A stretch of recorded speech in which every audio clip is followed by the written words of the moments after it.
a talented guitarist caught up in the Los Angeles music scene of the late 1980s. John Frusciante managed to go from playing along with the tracks on Red Hot Chili Peppers recordings in his bedroom to performing with the band as they rocketed to fame. He has been praised for the strength and intelligence of his guitar playing.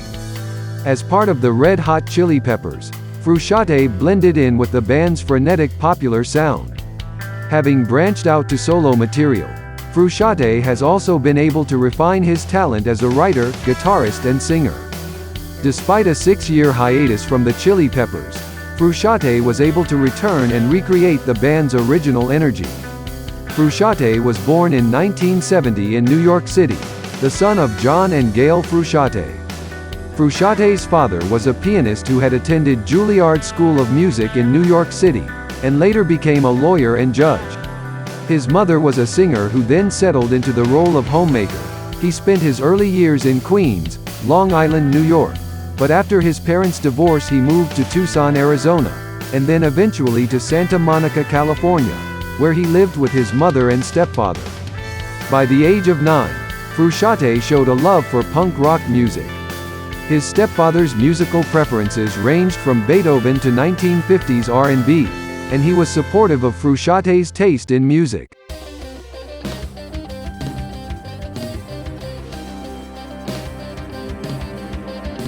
When Frusciante was 17, he dropped out of school and moved to Los Angeles where he indulged his love of music.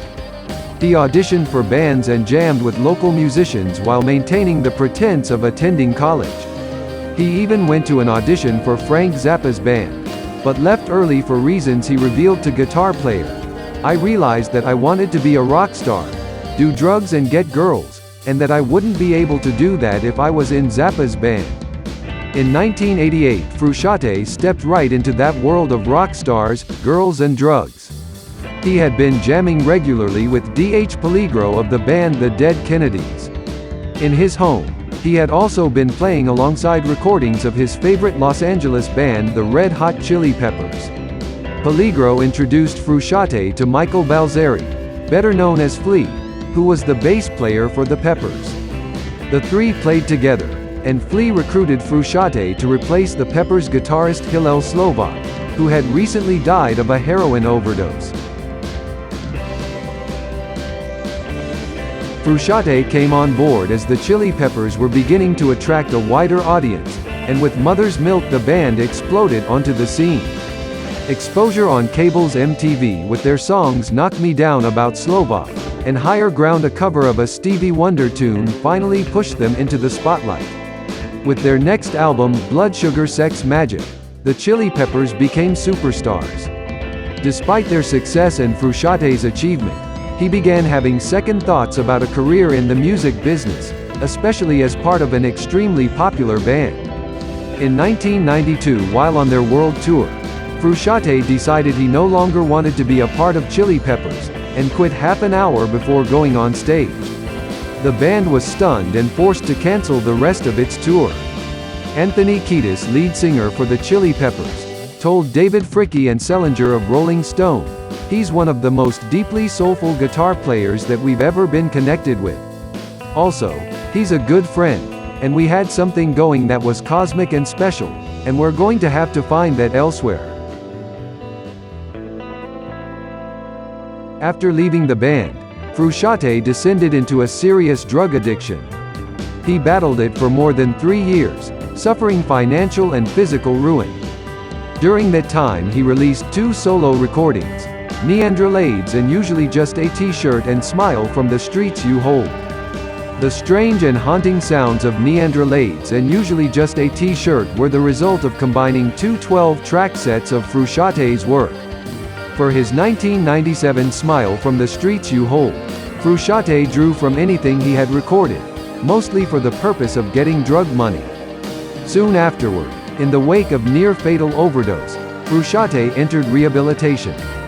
Flea approached Frusciante in 1998 to see if he was willing and able to rejoin the Chili Peppers.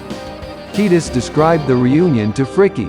Flea said, "What do you think of playing with John again?" I said, "That would be a dream. But what are the odds that the chemistry would work for even a minute?" And he said, Yeah, the odds are 1,000,000 to 1. But from the first time we got together to play, I felt completely levitated. The band's subsequent release Californication became another success for the Chili Peppers, after years of struggling to reach the heights found with Blood Sugar Sex Magik. Frusciante described the process of crafting Californication to the Toronto Star. It was obvious that we were all making music for the same reasons. Nothing really conflicted with each other. Everybody was kind of thinking with the same head. Recovering from his addiction and back in his original band, Frusciante began writing his own songs again, in addition to working on songs with the Chili Peppers. He explained to the Toronto Star, "Me writing words is as important to me as playing guitar is, so I'm constantly writing and constantly recording." In 2001 he released a solo album, To Record Only Water for 10 Days, for Warner Brothers, a collection of original material that focused on his writing, singing, and musicianship.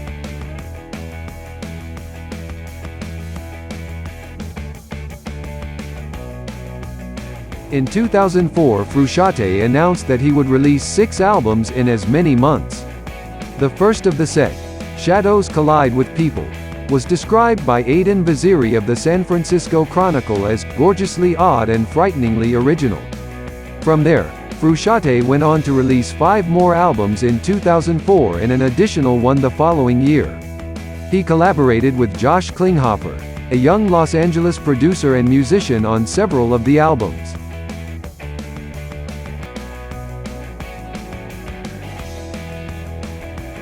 He also worked with bassist Joe Lally of the punk band Fugazi, and Flea and Chad Smith of the Chili Peppers, and his work touched on a range of influences and styles. From the heights of international and popular success to the absolute lows of drug addiction, Frusciante seems now to be seeking a middle ground that will support his creativity and keep him comfortable.